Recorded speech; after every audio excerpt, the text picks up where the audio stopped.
Airlines ni ishirahamwe rishasha ryo kunguruza abantu n'ibintu mu ndege rivuye ku kuja hamwe kw'ishirahamwe Sobujeya na Sabena abenshi bazi ku izina rya Air Burundi.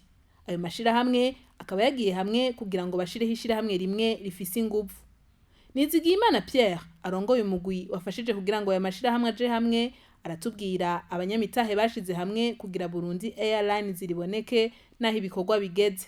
Urero aho tugereye mu minsi heze hariko kuba igikorwa gihambaye aho abanyamitahe mubona hariho leta abasirikare leta ari kuvuga umushikiranganji ajejwe gutwara abantu n'ibintu hamwe n'umushikiranganji ajejwe cya leta hamwe n'abaserukira Sabena n'abaserukira Sokabu bashira hamwe icyo bita contrat de fusion. Iyo contrat iratekanywa n'amategeko agenga amashirahamwe mu Burundi, amashirahamwe y'abitwarira ibyabo canke aho leta ifise imitahe. Ni kuvuga rero ubu bageze mu gikorwa cya kabiri, igikorwa cy'uyu munsi ni igikorwa gihambaye cyane kuko icyo gushinga byashyirahamwe rero biyemeza ko bagiye gukoramo guca mu itahe ariyo Burundi Airlines. Yishura ku kibazo c'umumenyesha makuru yashaka kumenya ko iryo shirahamwe rifise indege, mushikiranganje w'ubudandaji amahinguriro n'ingenzi Honorable Immaculée Ndabaneze yemeza ko ishirahamwe Burundi Airlines riri mu mashirahamwe manini mu Burundi. Kubwiwe ko ribonetse n'indege zizoboneka. Ngomba kuvuga ni umwana avutse abavyeyi baramugaburira bakamukuza hanyuma amaze gukura akaguruka. Natwe n'ibishirahamwe birakoze uyu munsi birafise iminsi bizobaza bikisunganya bigakura uburyo bwose mu kibanza kugira ngo utangure gukora. Iki gikorwa kizoba kirekire kandi izi ndege wese mu mazi abona zizoboneka nyine. Urabo ufata amashirahamwe abiri rero na Sobujeya ukayashira hamwe utaboneye utera urikurake. Ishirahamwe rikuru cyane mu mashirahamwe manini mu Burundi bizoba rihari kandi n'uburyo bwose bukenewe buzoboneka kugira ngo bitere imbere n'izo ndege ziboneke.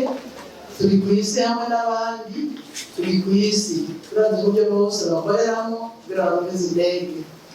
Kuvuga ngo tuzoja tugenda urego y'izokurikiza uburyo bwose abandi bakoresha kuba zirya nyinshi ziguruka niho muri Sabena kandi barabizi nyinshi ziguruka ubwo yabize ko Uganda Airlines ayiguze 100% rero byinshi butegekanijwe kugira umuntu aronke indege. Ku kibazo cyo kumenya nimba abakozi bahora bakorera amashirahamwe Sobujeya na Sabena abenshi bazi ku izina rya Air Burundi aribo bazobandanya gukora muri Burundi Airlines nuko kontra zabo zizoba zimeze, umushikiranganje arishura. Abakozi bazoguma muri kontra z'abashasha none ko hari kontra n'abakozi babo ubundi batazoba kihari bazosinya amakontra amashasha ubwabo bazogumaho basinya amakontra amashasha. Nayo ku bafise amakenga ko Burundi Airlines rizohava rihomba narirya rije mu gihe kibi ikiza COVID-19 gisibije isi, umushikiranganje arabahumuriza. None none COVID irabujije indege kugenda ko n'ubu twaba tuzona muri aeroport z'abaziza umunsi zitarinde ari nka Ethiopia zana gatanu kundwi ari Kenya wese zana kangahe kundwi ari Brussels Airlines zana kundwi.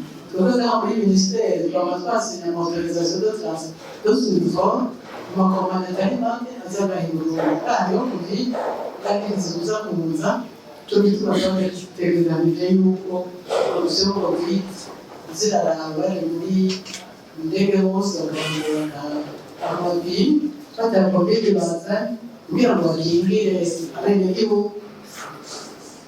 Rero corona niyo bitera ubwoba kuko iri kwisi yose kandi isi ishishikaza ibaho ibibazo yuko turi mu bandi twebwe twenyene tuheza rero tukizera yuko aba baturiste bazoza babe baza kandi ni ukuvuga yuko muri turisme turafise byinshi byo kugurisha iyo ziza kuzobatuma turabwira turisme natwe rero niyo gutunganya. Mwomenya ko mwishirahamwe Burundi Airlines leta y'u Burundi ifisemwe umutahe ungana n'ibice 92% abigenga nabo bakagira ibice 8%.